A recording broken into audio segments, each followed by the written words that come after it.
100여 년 전 3.1운동 때 당시 인구의 2%도 안 되었던 소수의 기독교인들이 만세운동을 주도합니다. 유관순 열사를 비롯한 기독교인 여성 리더도 종교를 초월한 민족적 존경을 받았습니다. 당시 유교 전통이 강했던 일부 지역에서도 기독교 지도자들을 신양반이라고 했을 정도로 거적적인 정중을 받았다고 합니다. 지금 우리나라는 건국 이후 최악의 위기에 놓였고 많은 기독교인들이 나서고 있습니다만 3.1운동 때와 같은 민족적인 지지를 기독교계가 받지 못하는 이유는 왜일까요? 메신저 뉴스 첫 순서는 부산항서교회 나혜찬 목사님, 고양 삼성교회 김영선 목사님, 남해수 변화동안교회 나경희 목사님입니다. 1919년 3월 1일 날 3.1운동이 일어났고 4월 달에 상해에서 임시정부가 시작이 되었어요. 임시정부를 시작하는 그 거금의 자금이 어디서 갔는가?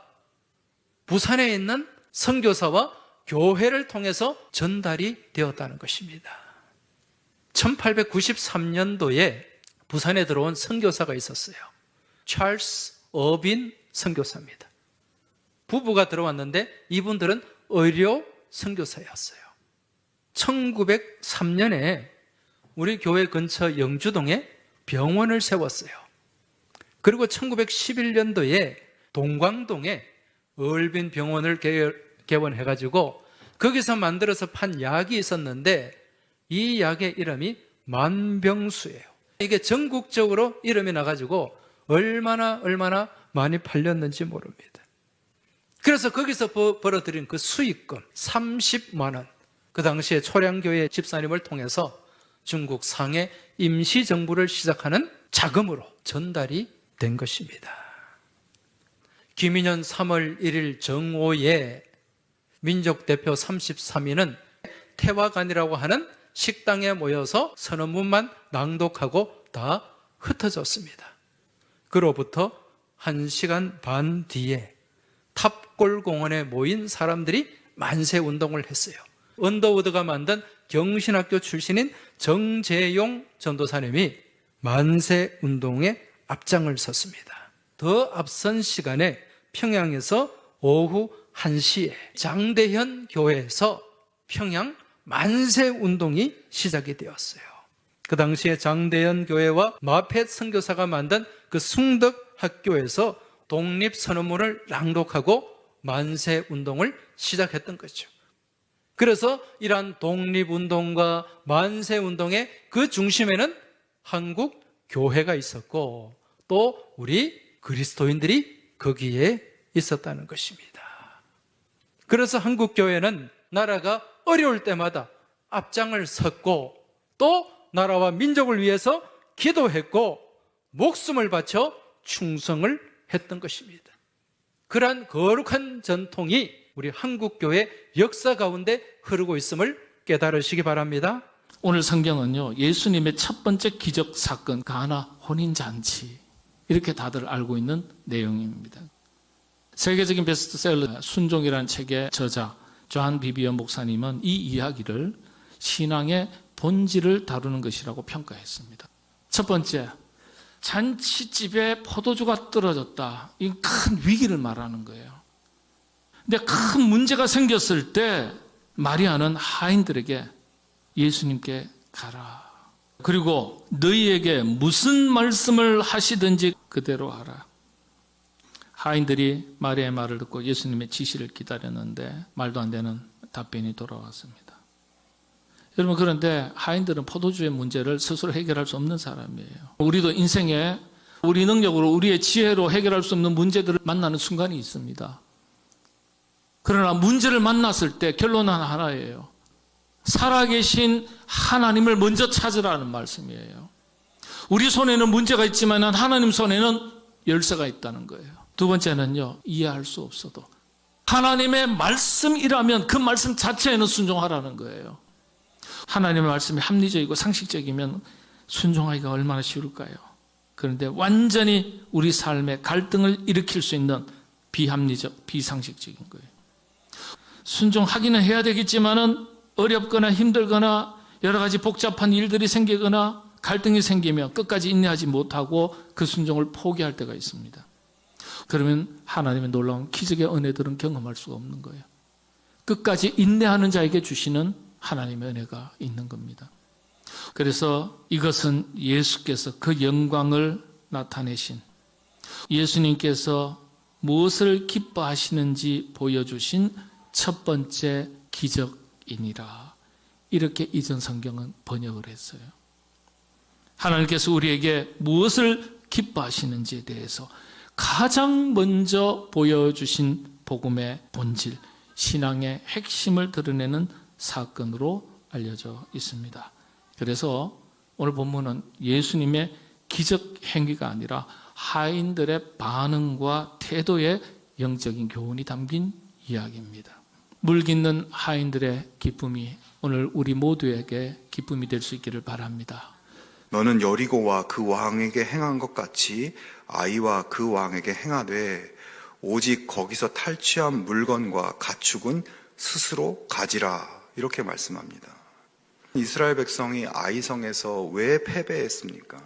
여리고성에서 탈취한 물건들을 온전히 하나님께 바쳐야 되는데 아간이 몰래 빼돌렸다가 패했죠. 자, 그런데 이번에 아이성에서 탈취한 것을 스스로 취해도 된다라고 말씀하고 있어요. 왜 여리고 때는 하나도 가져가면 안 되고 또 이번에는 또 다 가져도 된다고 하시는 건가? 즉 여리고성은 가나안 정복 전쟁의 첫 번째 수확물이었어요. 첫 번째 수확물. 처음 태어난 것은 하나님의 것이며 온전하게 하나님께 드리는 것이 이 율법에서 제시하고 있는 기본 원칙이었습니다. 그래서 가나안 전쟁의 첫 번째 수확물인 여리고 성의 모든 것은 하나님께 온전히 드려져야만 했던 것이죠. 자, 그러나 아이성은 두 번째 성이었고 그 전리품은 백성들이 가질 수 있도록 준비되어 있었던 것입니다.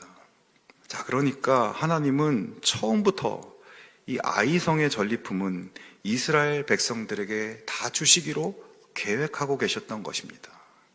요즘 유행하는 말로 하나님께는 다 계획이 있으셨던 것이에요. 여러분, 아간이 여리고에서 그렇게 갖고 싶은 마음을 조금만 참았더라면 아마 아이성에서 그것보다 더 좋은 명품을 더 많이 받을 수 있지 않았을까요? 하나님은 우리의 필요를 정확하게 아시고 가장 좋은 시간에 공급해 주시는 분이고 그런 계획을 다 세워놓고 계신 분이십니다. 오늘 내가 기도하고 있는 것, 내가 소원하고 있는 것, 그것에 대한 나의 욕심을 버리고 지금 당장 이루어져야 될 것 같다는 조급함을 버리고 하나님 앞에 다 올려드리고 하나님의 때와 하나님의 방법과 하나님의 계획이 이루어지기를 기다리고 하나님이 계획하신 그 시간과 방법에 순종하고 인내하는 것이 중요합니다. 우리를 실패하게 만드는 죄된 습관과 행동을 끊고 뉘우치고 하나님의 때에 좀 더 집중하고 하나님 방법에 순종하면 우리는 너끈히 승리하게 될 것입니다. 그 놀라운 승리의 역사를 누릴 수 있는 여러분 될 수 있기를 바랍니다. 아무리 불효자식이라도 부모님 유언은 명심해서 실천하려고 애쓰고 고민합니다. 예수님께서 십자가형을 당하시기 전 마지막으로 당부한 말씀은 주님의 자녀의 크리스찬은 달들 알고 있습니다. 땅끝까지 이르러 내 증인이 되리라 고 선교와 전도를 유언하셨습니다. 이러한데도 현대 크리스찬들이 가족 전도도 제대로 않으면서 어떻게 태어날 수 있을까요? 메신저 뉴스 두 번째는 경주남부교회 김상조 목사님, 울산어교 교회 김병무 목사님, 부산 진교회 신충 목사님을 연결합니다.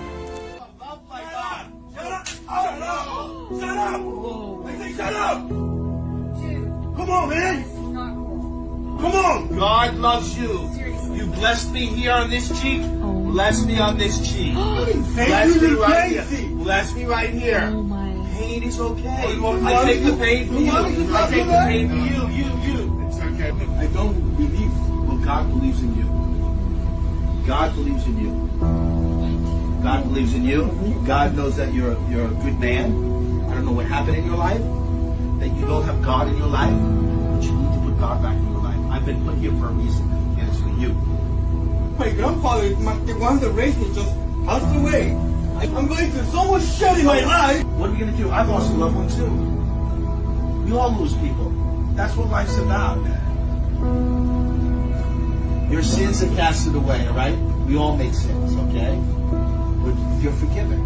And God is with you. It's okay. It's okay. That's from love. Don't be sorry.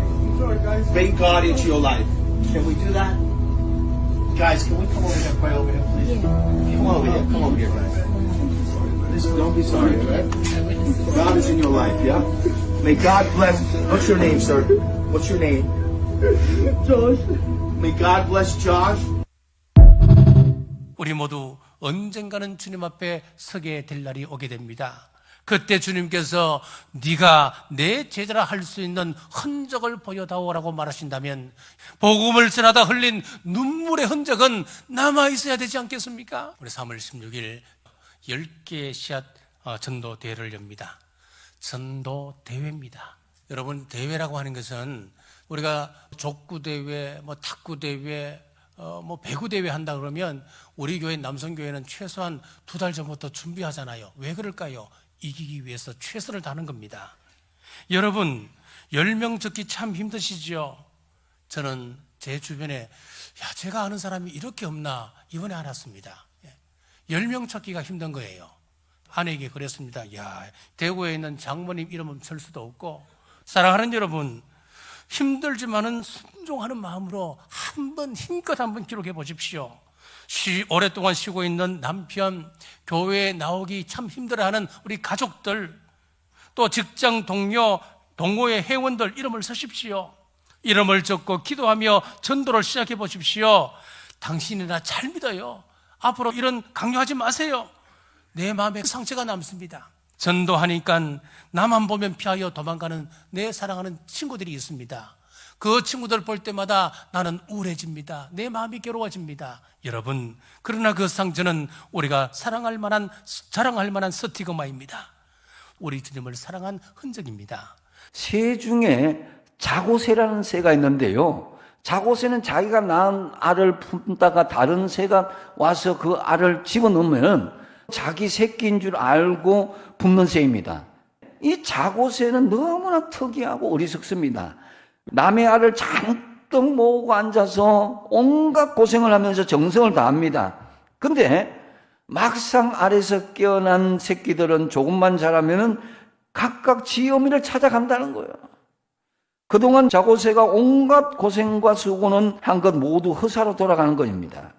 현대인의 모습에서 이 자고새의 모습을 찾아갈 수가 있습니다. 남 좋은 일만 하고 정말 자기 어떤 영에 대한 그 모습은 찾아보지 못하고 진짜 필요한 것은 제쳐두고 다른 것을 얻기 위해서 엄청난 노력만 하는 거예요. 그래서 에레미야서 17장 11절을 보시면 불의로 치부하는 자는 자고새가 낳지 아니한 알을 품은 같아서 그의 중년에 그것이 떠나겠고 마침내 어리석은 자가 되리라. 예수 믿기 전에 죄의 종으로 살 때를 생각해 보면 진짜 그때 내가 왜 그런 부끄러운 짓을 했나. 그 마지막이 죽는 길이라는 것을 깨닫게 되었다라는 그 말씀이죠. 그래서 이제는 어떻게 살아야 됩니까?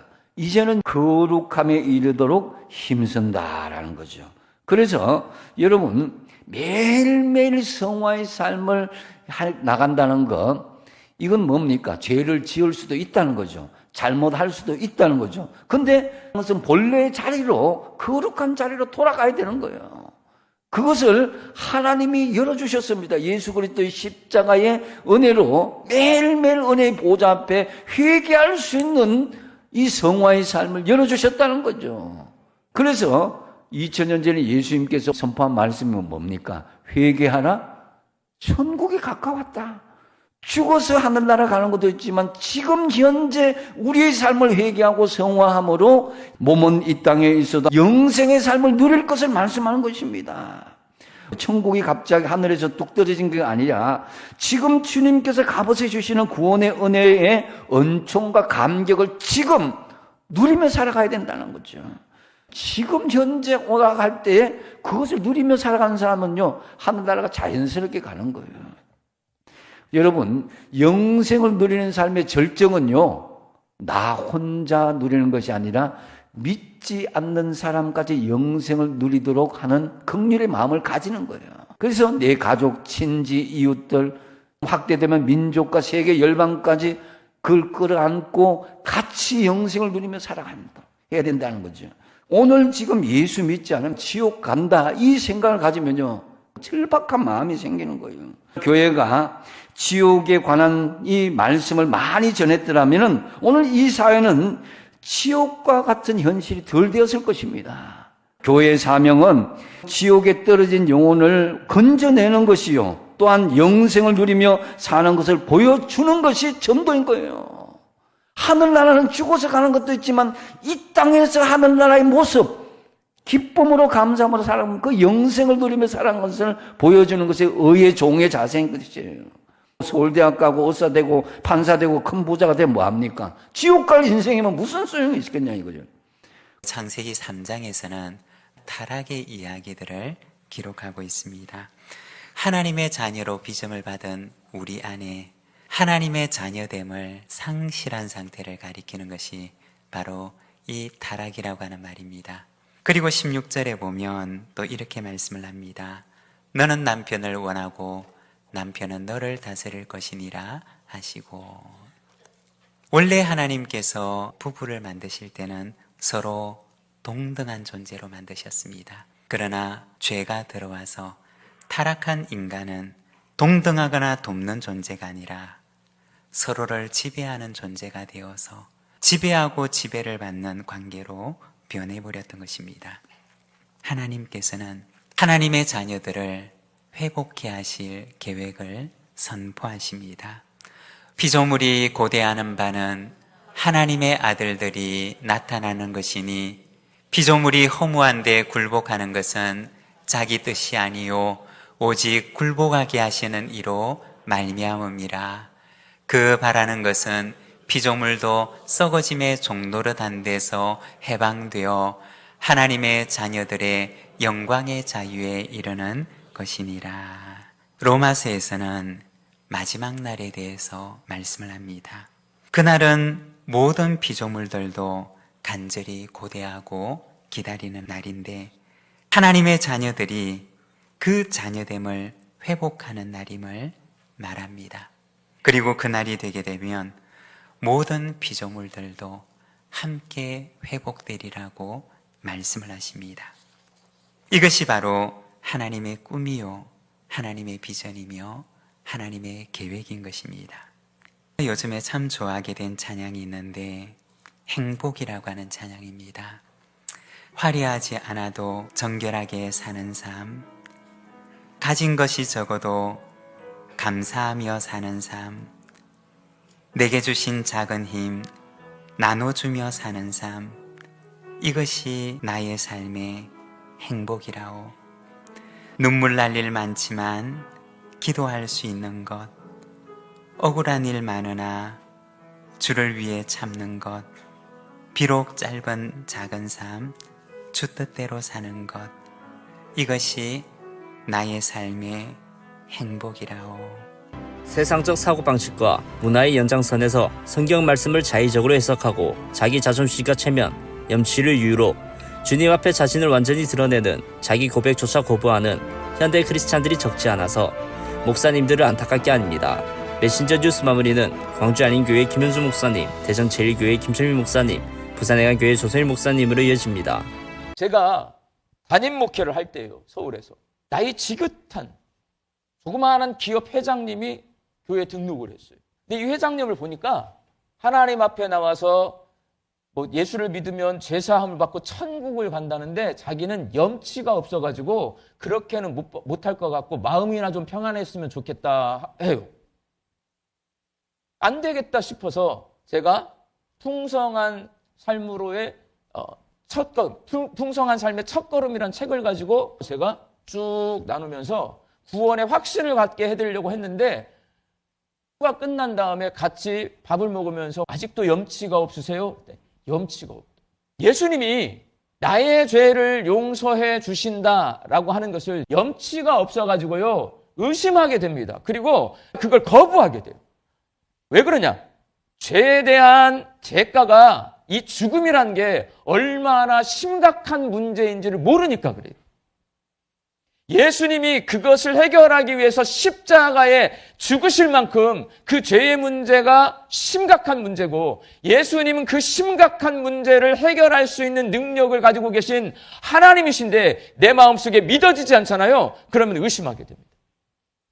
계속 염치가 없대요. 그걸 해결을 못하고 제가 여기에 내려왔는데 나중에 보니까 돌아가셨더라고요.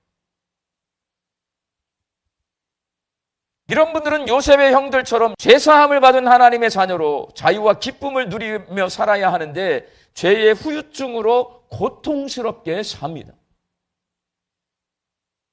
반대로 전혀 다른 분이 있어요. 죄에 대해서 무감각해서 내가 죄인이라는 생각이 전혀 없는 사람들도 있습니다. 나처럼 도덕적으로 깨끗하게 사는 사람이 왜 죄인이야? 이렇게 따져 묻는 분들도 저 많이 봤습니다. 이렇게 자신이 죄인임을 인정하지 않는 사람이 있는가 하면 죄의 심각성을 모른 채 죄를 쉽게 지어요. 그러면 여러분, 예수님이 필요 없습니다. 그러면 예수님의 구원의 은혜를 누릴 수가 없습니다. 예수님이 나의 죄를 용서해 주신다는 확신이 있어야 합니다. 성경은 모든 사람이 죄인이고 죄의 문제는 오직 예수 그리스도의 십자가를 통해서만 해결받을 수 있고, 예수님을 믿으면 죄사함을 받고 구원받은 하나님의 자녀가 될 수 있다고 아주 명확하고 정확하게 말씀하고 있습니다. 우리는 성경 말씀이 하나님의 말씀인 것과 성경이 기록하고 있는 예수 그리스도의 복음을 믿어야 합니다. 의심하지 말고 확실히 믿어야 합니다. 오늘 본문은 창세기의 마지막 장인 창세기 50장입니다. 창세기의 결론 부분입니다. 창세기의 결론은 죄 때문에 두렵고 불안하게 살아가는 사람들을 안타까운 마음으로 바라보시며 눈물 흘리시는 하나님께서 우리가 확신하는 믿음으로 구원받기를 원하신다. 구원의 은혜를 누리시기를 원하신다. 우리에게 말씀하고 있습니다. 우리 광주 양림교회 성도들이 예수 그리스도를 믿어서 구원에 이른다는 확실한 믿음을 가지고 하나님의 자녀가 이 땅에서 누리는 권세와 혜택을 누리며 살아서 하나님을 눈물 짓게 하지 않고 하나님을 웃음 짓게 하는 성도들이 되시기를 예수님의 이름으로 축원합니다. 여러분, 우리는 다 눈이 있고 생각이 있고 듣는 게 있어요. 보는 게 있습니다. 그래서 이렇게 저렇게 주변을 살피고 비교하고 이렇게 하죠. 너 왜 교회 다니니? 신앙생활하니? 이렇게 할 때 보면요, 여러 가지 이유가 있어요. 그럼에도 불구하고요, 이 부분은 확실한 것 같아요. 하나님은 말씀하시고 우리는 응답하는 거예요. 예수님은 너 지난밤에 간밤에 수고한 거 다 알고 있어, 허탕질한 거 다 알고 있어, 그럼에도 불구하고 깊은 데로 가서 그물을 내려 말씀해 주셨고요, 베드로는 거기에 대해서 응답했어요. 그래서 가서 그물을 내리고요, 그리고 어마어마한 어획고를 올렸습니다. 자기 배에서 감당이 안 돼서 다른 배까지 불렀습니다. 말씀에 대해서 응답하기 시작하면 일이 벌어진다. 이거는 성경 전체에 흐르고 있는 맥락이에요. 성경 전체에서 그렇게 말씀하고 있습니다. 처음부터 아브라함에게 믿음의 조상 되라 말씀하지 않으셨어요. 일단은 75세라도 일어나서 가라. 가면서 그는 점점 하나님을 알게 됐어요. 그렇죠? 모세 보고 처음부터 너 가서 바로왕 앞에 너의 무용담, 너의 그런 용기와 담력을 뽐내라 이렇게 하지 않으셨어요. 그런 과정들 하나하나마다 일단은 행위가 먼저 따랐어요. 모름지기. 모든 것은요, 이해하고 납득하고 내가 그럴 만한 이유가 있다고 고개를 끄덕거리고 수긍이 돼서 하는 게 아니더라고요. 성경은 착각하면 안 될 것입니다. 네. 성경은 하나님의 말씀이기 때문에 일단 모름지기 하고 보는 거였어요. 예수께서 말씀하시니까 난 납득이 안 갑니다. 어저께 다 거기 샅샅이 뒤진대요. 아무것도 잡지 못했어요. 예수님이 무슨 배를 타보셨다고 고기를 잡아보셨다고 그렇게 말씀하세요. 근데 진리는 그렇게 말하지 않아요. 진리는 내가 진리를 붙잡는다고 하는 거는요, 이게 허공에 있는 뭐 뜬구름 잡는 소리를 하는 게 아니에요. 예, 그런 거 아닙니다. 진리이신 하나님의 말씀을 붙잡는다 하는 거는 내가 납득이 되고 이해가 되고 경험적으로 다 검증이 돼서 붙잡는 게 아니에요. 그게 본체이기 때문에 붙잡는 거예요. 베드로에게 하나님이 큰 은혜를 주신 것은 그가 자기의 경험을 의지하거나 주변 친구들이 야 빨리 가자, 빨리 퇴근하자, 이런 소리를 들으면서도요, 그걸 의지하지 않았어요. 고집스럽게 말씀을 붙잡은 거예요. 여러분, 오늘 이 자리에 오셔서 뭐를 붙잡고 계십니까? 중동에 우리나라 음료를 팔려고 광고를 했다 그러잖아요. 근데 그 광고를 하고 나서 그 음료수를 사 먹는 사람이 아무도 없었다 그러잖아요. 그 광고는 아주 간단했습니다. 첫 번째 사진에는 굉장히 지쳐있는 사람의 사진, 그 다음에는 그 음료수를 마시는 사진, 그 다음에는 활력이 생겨가지고 힘이 생긴 사진. 근데 우리는 왼쪽에서 오른쪽으로 글을 읽고 또 그렇게 그림도 보잖아요. 근데 중동에서는 오른쪽부터 왼쪽으로 보지 않습니까? 그러니까 중동 사람의 눈에는 아주 활력이 있던 사람이 그 음료수를 먹으니까 힘이 다 빠졌다. 누가 이거 사 먹겠습니까? 해석의 방향이 바뀌면 천국도 오해할 수밖에 없는 거예요. 지금 결혼 생활이 전혀 행복하지 않다고 한번 해보세요. 지금의 배우자가 너무 싫어요. 근데 그 배우자가 예수님 믿네요. 예수님 믿으면 천국 간다면서요. 지금 같이 사는 것도 힘든데 천국까지 같이 산다고 하니까 천국이 전혀 기쁘지가 않는 겁니다. 하나님께서 이 땅의 결혼을 통해서 완성하려고 하는 그 완성본은 우리가 그리스도의 신부로서 그리스도와 영원히 연합해서 같이 사는 것. 그 완성본에서 출발해서 오늘의 나의 결혼을 봐야 하는 거죠. 결혼 생활이 행복하다면 그저 두 사람 행복하라고 결혼하게 하신 것이 아니고 두 사람의 사랑을 통해 가지고 하나님을 더 깊이 사랑하는 대로 나아가야 할 것입니다. 결혼 생활이 행복하지 않다면 그리스도의 신부로서 신랑 되신 예수 그리스도와 영원히 같이 연합해서 사는 게 거기서부터 출발해야죠. 끝까지 나를 사랑하시고 천국으로 나를 인도하셔서 영원토록 나와 함께 사시기를 원하시는 분이 우리 주님이시잖아요. 주님께서 내가 사랑스럽지 않을 때 나를 사랑하셨던 것처럼 사랑스럽지 않은 그 사람을 통해서 우리 주님의 사랑을 배우라고 그 사람하고 결혼하게 하신 겁니다. 여러분의 가정이 행복하지 않다면 그 말씀은 우리 하나님이 더 큰 사랑을 여러분에게 부어주시겠다고 하는 약속과도 같은 거예요. 나의 현실로부터 생각하지 말고 하나님으로부터 출발해서 오늘을 보면 오해가 풀릴 것입니다. 아홉 목사님들의 말씀 전체를 들으실 수 있도록 전부 링크 두었습니다. 아직 메신저 뉴스 구독을 누르지 않은 시청자님이 계시면 지금 구독과 좋아요, 알림 설정 같이 부탁드립니다. 다음 주까지 안녕히 계십시오. 메신저 뉴스 김성욱입니다.